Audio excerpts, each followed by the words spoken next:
هێشتا ڕزگارمان نەبووە لە مەترسیەکانی ئەم نەخۆشیە بۆیە پێویست دەکات هێشتا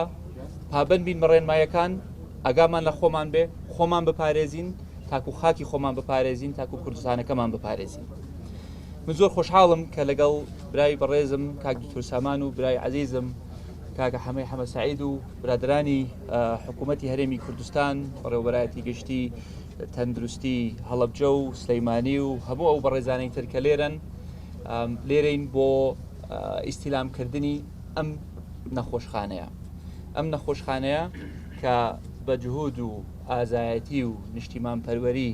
سێ بەڕێزی خۆشەویستی ئەم ناوچەیە کراوە کە کاک حاجی عابد و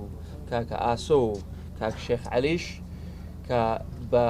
ئازایەتی خۆیان لە ماوەیەکی زۆر کورت توانیویانە ئەم بینایە جوانە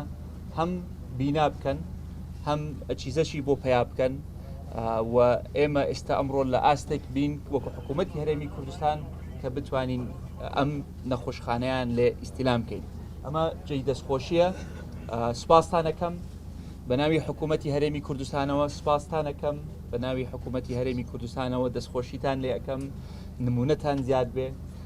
بەڵام لێرەشەوە ئەمەوەی بڵێم کە ئەمە یەکەم جارتان نییە کە لە کاتی تنگانەیە بێنە هانای کۆمەڵانی خەڵکو و حکوومەتەکەتانەوە بۆیە دەستخۆشیتان لێ ئەەکەم سوپاستانەکەم سوپاسی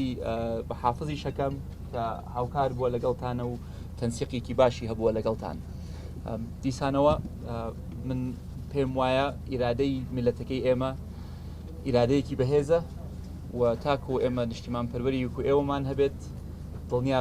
دڵنیام کە بەسەر ئەم قەیرانە زاڵە بین بەسەر قەیرانەکانی دیکەش هەر زاڵە بین و هەر خۆڕاگر و بەهێز و یەکگرتو ئەمێنین.